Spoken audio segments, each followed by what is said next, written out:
The water rushed past Sophia Sanders as she lay half submerged in the muddy riverbank, her trembling hands clutching her swollen belly.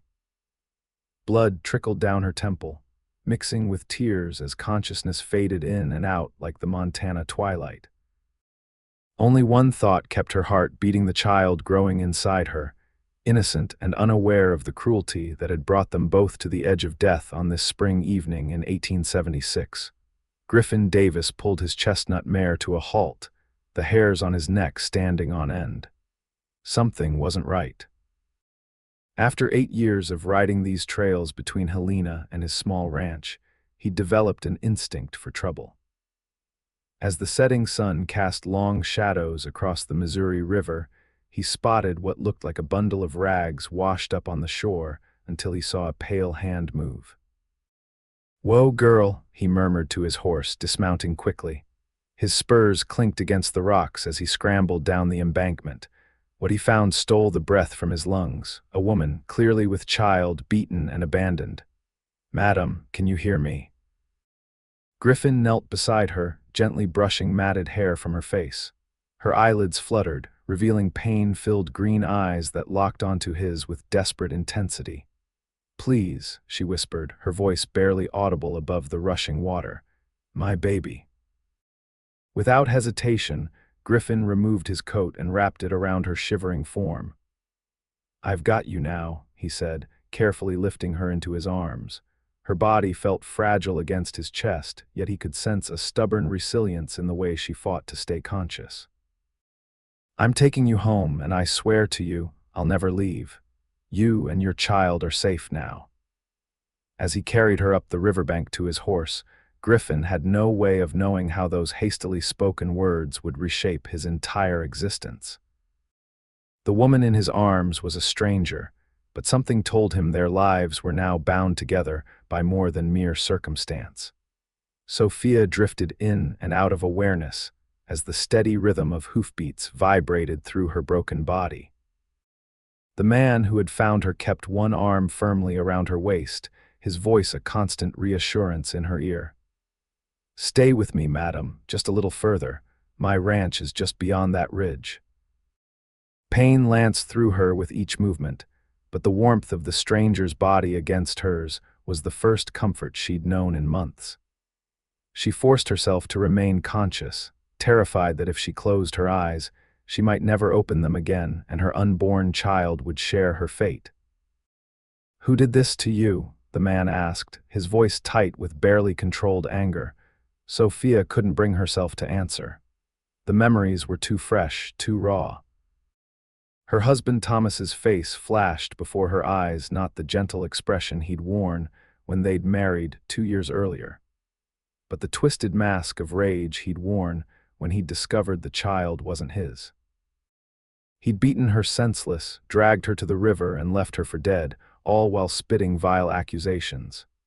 "No matter," the stranger continued when she remained silent. "You're safe now." Those simple words broke something inside her, and Sophia began to sob, her hands protectively cradling her 7-month belly. "My name's Griffin Davis," he said softly. "My ranch is small, but it's peaceful. You can rest there." "Sophia," she managed between ragged breaths. "Sophia Sanders." "Well, Miss Sophia, you hold on tight. We're nearly there." As they crested the ridge, Sophia caught glimpses of a modest cabin with smoke curling from its chimney, nestled among pine trees with a small barn and corral nearby. It wasn't grand, but something about its solitary peacefulness brought fresh tears to her eyes. Griffin dismounted carefully, still holding her, and carried her to the cabin door, which he pushed open with his boot.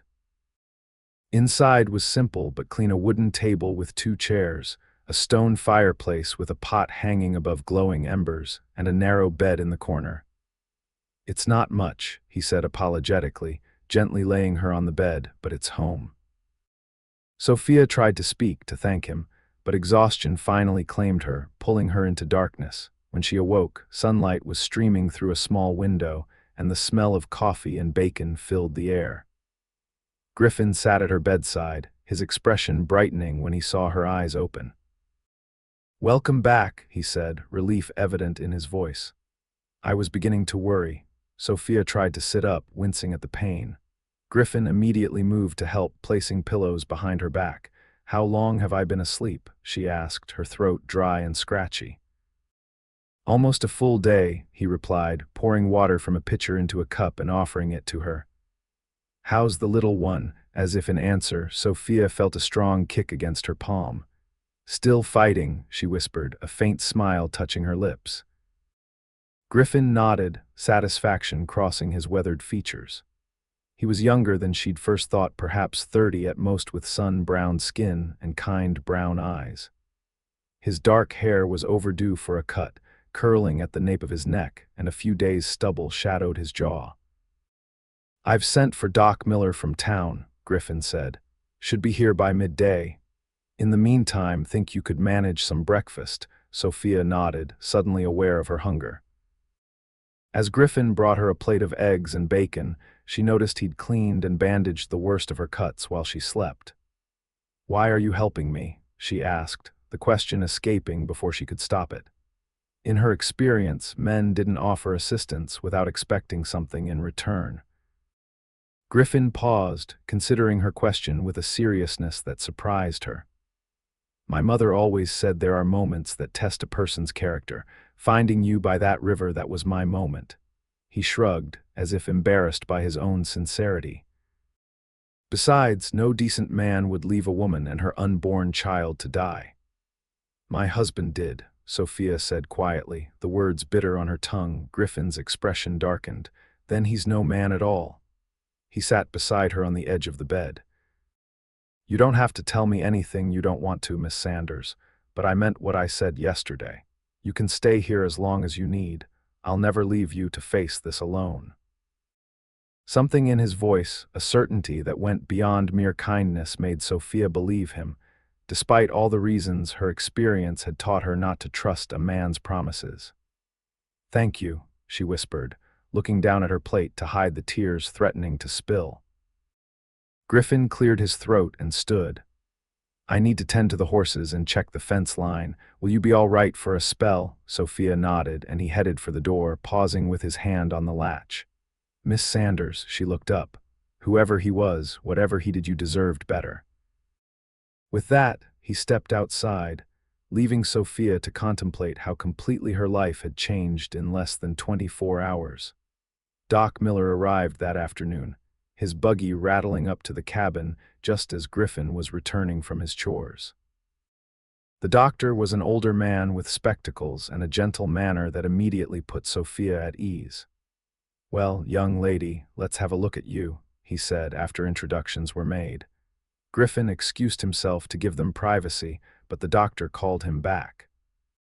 "I might need your help, Davis, if the lady doesn't object." Sophia nodded her consent, and the examination began. "Doctor." Miller's expression grew grave as he catalogued her injuries: 3 cracked ribs, numerous contusions, a sprained wrist, and a gash on her temple that had needed stitches but would have to heal on its own now. "The baby?" Sophia asked anxiously when he finished. "Strong heartbeat," the doctor reassured her. "But you've been through quite an ordeal. Complete bed rest for at least 2 weeks and then limited activity until the birth. No riding, no heavy lifting." He turned to Griffin. "She'll need careful watching. Any bleeding, severe pain, or fever, you get her to Helena immediately." Griffin nodded solemnly. "I'll take care of her, Doc." After the doctor left, promising to return in a week, an awkward silence fell between them. Griffin busied himself preparing supper, while Sophia watched him move about the cabin. Despite her situation, she couldn't help noticing the easy grace with which he handled himself, competent hands that could apparently cook as well as they could rescue half-drowned women. "I can't stay here," Sophia finally said, breaking the silence. "It's not proper, and I won't ruin your reputation." Griffin turned from the stove, a wry smile on his face. "Miss Sanders, I appreciate your concern, but my reputation isn't worth much in these parts anyway. Most folks think I'm a bit touched in the head for living out here alone." "Why do you?" she asked. He shrugged. "Got tired of people, I suppose. After the war, crowds made me jumpy. Out here, a man can think."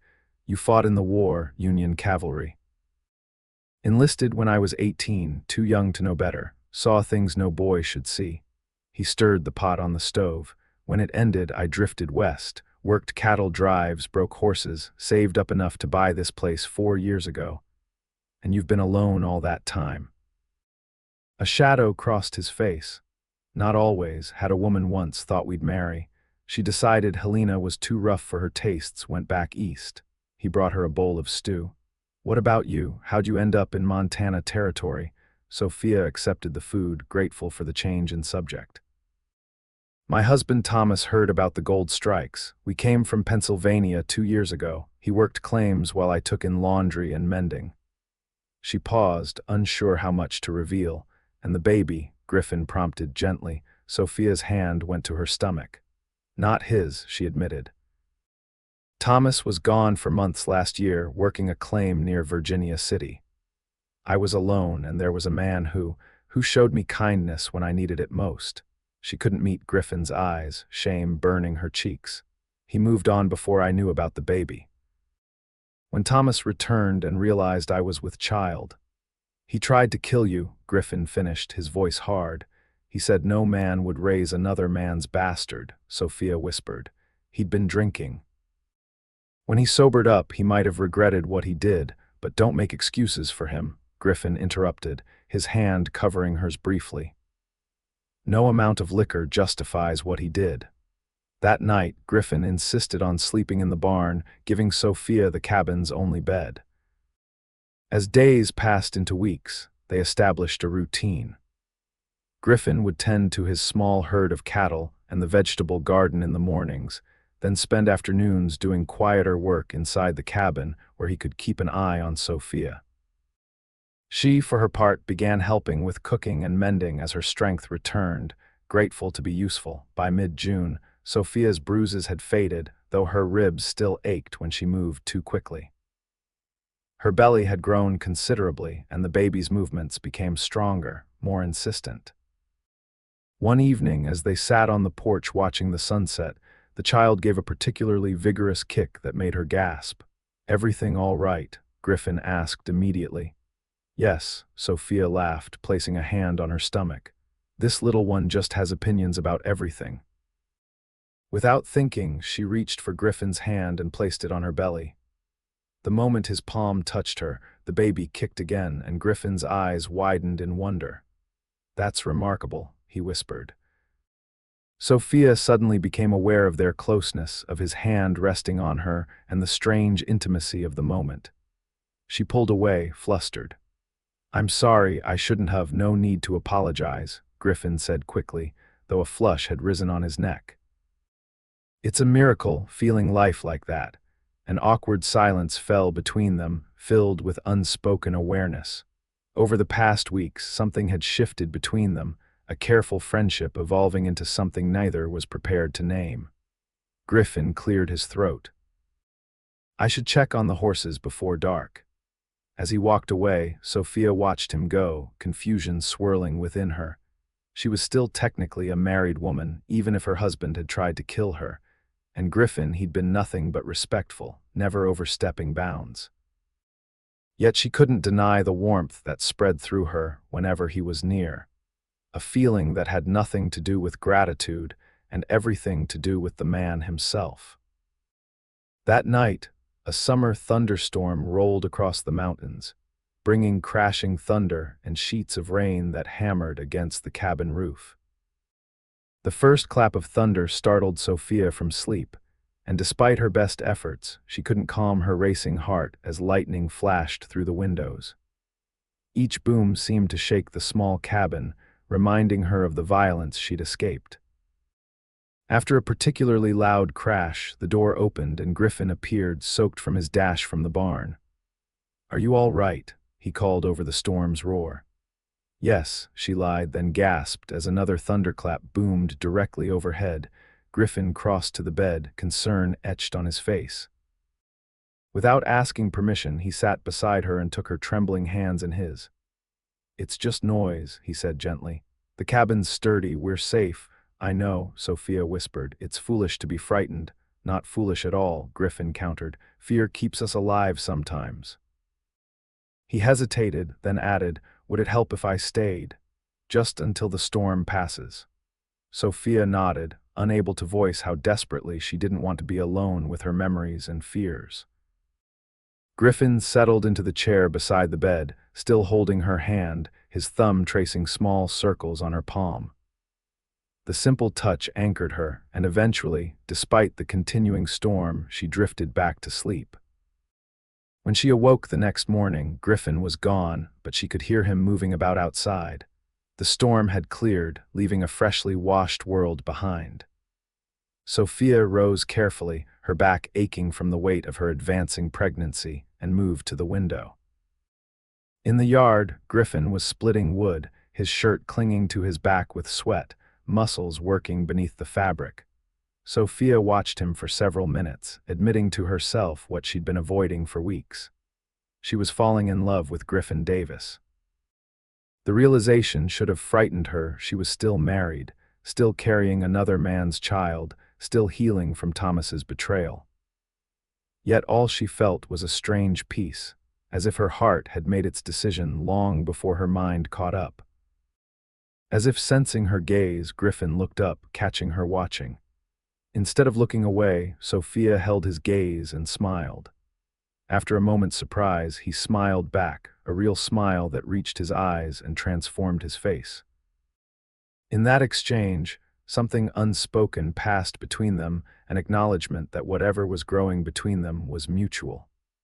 The first week of July brought scorching heat that settled over the land like a heavy blanket. Sophia, now in her 8th month, found the heat nearly unbearable, her body swollen and uncomfortable. Griffin did what he could to make her comfortable, bringing her cool water from the spring and fashioning a fan from an old flour sack stretched over a wooden frame. "We should go into Helena tomorrow," he announced one evening as they finished supper. "Doc Miller will want to check on you and we can get some supplies." Sophia hesitated. She hadn't left the ranch since her arrival, and the thought of facing strangers, of possibly encountering Thomas, filled her with dread. "What if someone recognizes me?" Griffin's expression softened. "Helena's a busy place these days. Folks mind their own business. Besides," his voice hardened slightly, "I'd like to see your husband try anything with me there." The next morning, they set out early to avoid the worst of the day's heat. Griffin had padded the wagon seat with extra blankets to cushion the rough ride, and he drove carefully, avoiding potholes and rocks. Despite his precautions, Sophia was exhausted by the time the buildings of Helena came into view. The town had grown considerably since she'd last seen it, with new businesses sprouting along Last Chance Gulch and the surrounding streets. Gold strikes and the promise of the railroad had brought an influx of people, turning what had been a rough mining camp into a proper town. As they rolled down the main street, Sophia kept her face partially hidden beneath her bonnet, scanning the crowded boardwalks nervously.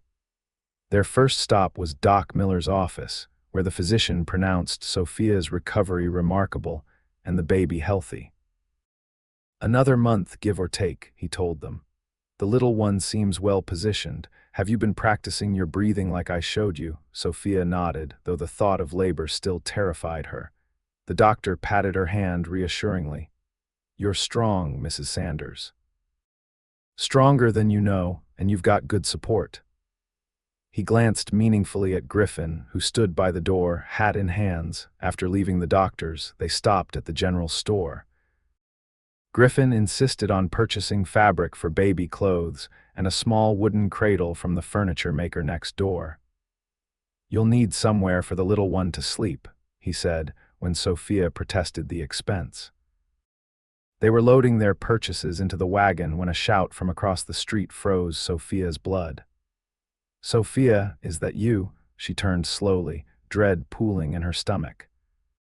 Thomas Sanders stood on the opposite boardwalk, staring at her with an expression of disbelief that quickly morphed into rage. He started across the street, stumbling slightly drunk, even at midday. Griffin stepped in front of Sophia protectively. That's far enough, he called, his voice deadly calm. Thomas halted, swaying slightly. That's my wife, he slurred, pointing an accusing finger. What are you doing with my wife, the wife you beat and left for dead? Griffin's hand moved to rest near his holstered pistol.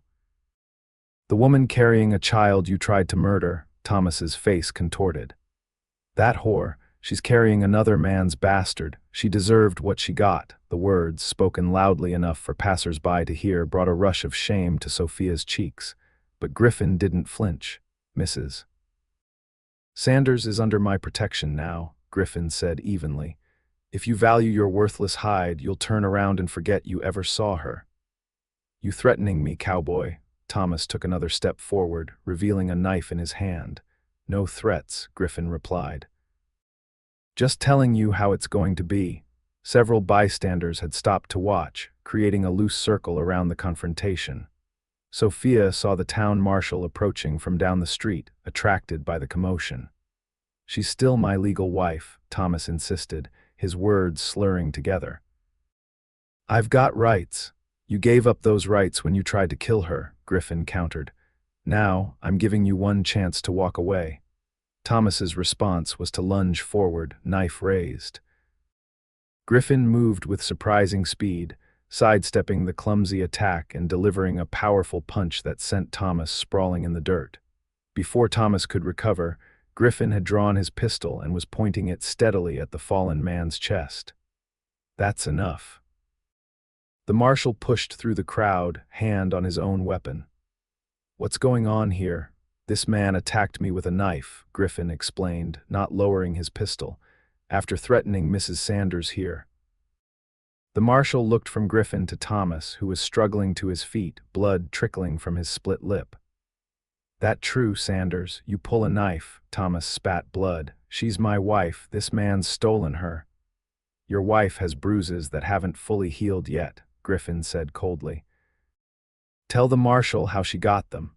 The crowd murmured, several women looking at Sophia with sympathy as they noticed her advanced pregnancy. The marshal's expression hardened as he took in the situation.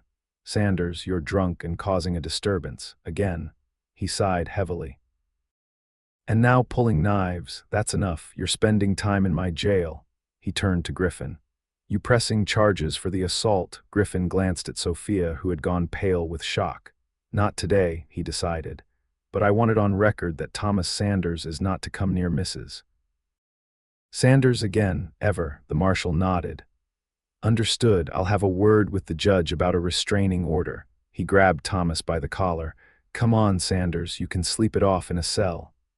As the marshal led the cursing Thomas away, Griffin immediately turned to Sophia.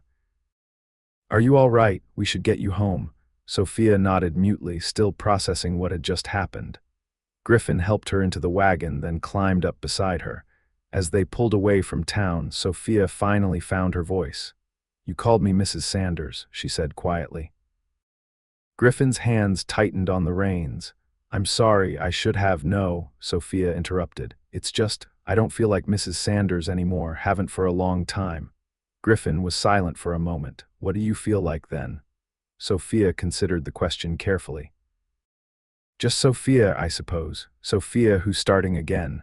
Griffin nodded, a small smile touching his lips. Well, just Sophia, let's get you and your little one home. Home, the word settled around her like a warm blanket. Somehow, in less than 2 months, Griffin's small ranch had become more of a home than anywhere she'd lived before. They rode in companionable silence for a while, the tension of the encounter in town gradually fading. Finally, Griffin spoke. I meant what I said, you know, about protecting you. I know, Sophia replied softly. She hesitated, then asked the question that had been on her mind since they'd left town. What happens after the baby comes? Griffin glanced at her. What do you want to happen? It was a simple question, but the answer was anything but. Sophia looked out at the rolling hills, considering her limited options. She could try to make it on her own in Helena or another town, taking in laundry and sewing to support herself and the baby. Or she could accept what Griffin seemed to be offering, a place in his life, his home. I want to stay, she admitted finally, if that's truly all right with you. Griffin's smile was like sunrise breaking over the mountains. Nothing would make me happier. But there's the matter of Thomas, Sophia pointed out. I'm still legally his wife. There are lawyers in Helena, Griffin replied. Divorce isn't common, but in cases of abandonment or cruelty, it can be granted, especially with witnesses to what happened today. The possibility of freedom, true freedom, was almost too much to hope for. And if it's granted, what then? Griffin drew the wagon to a halt atop a ridge overlooking his small ranch. In the late afternoon light, the cabin looked welcoming, smoke curling from the chimney where they'd banked the fire that morning. Then, if you're willing, he said, turning to face her fully, I'd like to court you properly. I know it's fast and you've been through more than anyone should have to endure. I wouldn't rush you. But Sophia, his voice grew husky with emotion, these past weeks with you have been the best of my life. I never expected to find someone who could make this lonely place feel like a real home. Tears welled in Sophia's eyes. You saved my life, Griffin, and my child's. And you saved mine, though you might not realize it, he replied. I was existing out here, not living. Now I wake up each morning with purpose. Sophia reached for his hand, twining her fingers with his. Then I accept. Once I'm free, you may court me, Griffin Davis. His smile was brilliant in the golden light. Slowly, giving her every chance to pull away, he leaned forward and placed a gentle kiss on her forehead. Then let's go home. The baby came 3 weeks later, in the heat of early August. Sophia woke before dawn, a sharp pain radiating across her belly. By the time Griffin returned from milking the cow, her contractions were coming regularly. I'll fetch the doctor, he said, trying to keep his voice steady despite the panic evident in his eyes. There's no time, Sophia gasped, clutching the bedpost as another contraction seized her. This baby's coming fast. Griffin paled visibly but squared his shoulders. Then I'll help you. Tell me what to do. What followed were the most excruciating and miraculous hours of Sophia's life. Griffin proved himself steady under pressure, following her instructions, wiping her brow, and murmuring encouragement through each contraction. When she cried out that she couldn't continue, he took her hand and looked into her eyes with such faith that she found strength she didn't know she possessed. Just as the sun reached its zenith, with one final push, Sophia brought her son into the world. Griffin caught the squalling infant in hands that trembled only slightly, cutting the cord with a sterilized knife, as Sophia had instructed. When he placed the tiny, red-faced boy on her chest, Sophia felt her heart expand with a love so fierce it took her breath away. He's perfect, Griffin whispered, awe in his voice as he gazed at the infant. You did it, Sophia. You're the strongest woman I've ever known. In that moment, exhausted and exhilarated, Sophia knew with absolute certainty that she loved Griffin Davis not out of gratitude or desperation, but because of the man he was. As she watched him gently touch her son's tiny fingers with reverence, she allowed herself to imagine a future where this man could become her husband, her partner, her son's father in all the ways that mattered. Later, when the baby was cleaned and swaddled, sleeping peacefully in the cradle Griffin had bought, Sophia made her decision. I'd like to name him Gabriel, she said softly. Gabriel Hope, Griffin smiled, touching the sleeping infant's cheek. Gabriel, it suits him. Hope because that's what you gave me when I had none, Sophia continued, holding Griffin's gaze. And Gabriel because I'd like him to have a name that starts with G like his father. Griffin's eyes widened.